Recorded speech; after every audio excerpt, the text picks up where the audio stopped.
হুজুর করতে এলো রে। এই দেখতে পান না আপনি? যত সব। এই দোস্ত থাম। হুজুর সরি, আপনার লাগেনি তো?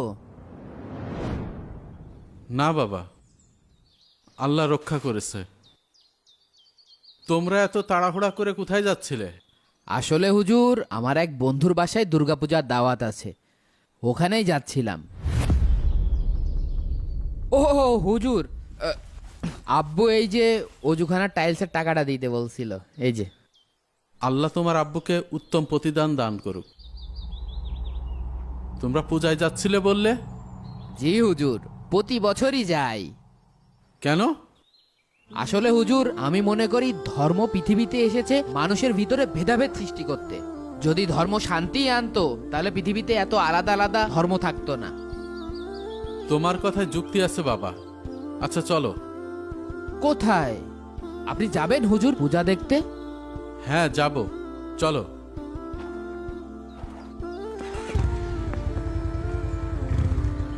হুজুর হুজুর, বুঝলাম না, আপনি পুজো মণ্ডপে গেলে বিষয়টা কেমন হয়ে যায় না?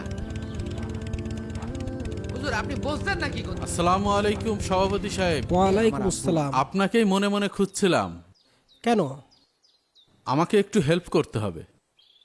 জি বলেন, কি সাহায্য করতে পারি? হুজুর হুজুর, আমার দেরি হয়ে যাচ্ছে। আরে দাঁড়াও। হ্যাঁ? এই ভাই, হ্যাঁ একটু এদিকে আসেন।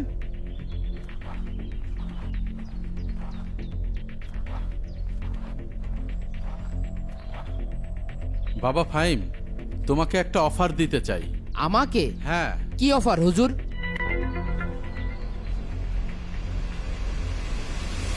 এই নাও 1,00,000 টাকা। এই টাকা পুরোপুরি তোমার। এটা দিয়ে তুমি যা খুশি করতে পারো। কিন্তু কেন হুজুর? শর্ত শুধু একটাই, তোমার আব্বুর সামনে এই লোকটাকে আব্বু বলে ডাকতে হবে। হুজুর আপনি এটা কি বললেন? আপনি কি পাগল হয়ে গেছেন? আমার বাবার সামনে অন্য আর একজনকে টাকার জন্য আমি আব্বু বলে ডাকবো? হুজুর কি হয়েছে? আমি তো কিছুই বুঝতে পারছি না। কেন পারবে না বাবা? উনি তো একজন সম্মানিত লোক। তাছাড়া বিনিময়ে তো টাকাও পাচ্ছ।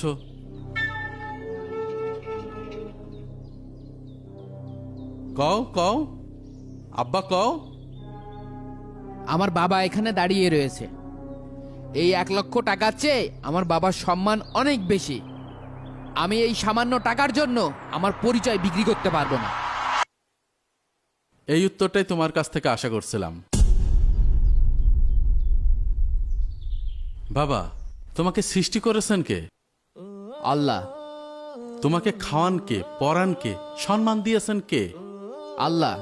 তাহলে তুমি বলো, যে জন্মদাতা বাবার সামান্য অপমান তুমি 1,00,000 টাকার বিনিময়ে সহ্য করতে পারছ না, আর সেই মহান আল্লাহ যিনি তোমাকে অস্তিত্ব দিয়েছেন, সবকিছু দিয়েছেন, তার সাথে যেখানে অংশীদার বানানো হয়, যেখানে তার সমকক্ষ দাঁড় করানো হয়, আর তুমি সেই অনুষ্ঠানে আনন্দ খুঁজতে যাচ্ছিলে? তুমি যেমন টাকার বিনিময়ে অন্যকে বাবা ডাকতে রাজি নাও, কারণ এটা তোমার বাবার প্রতি এক ধরনের বিশ্বাসঘাতকতা, ঠিক তেমনই একজন মুমিনের অন্য কোনো অনুষ্ঠানে যেতে আত্মসম্মানে বাধা দেয়,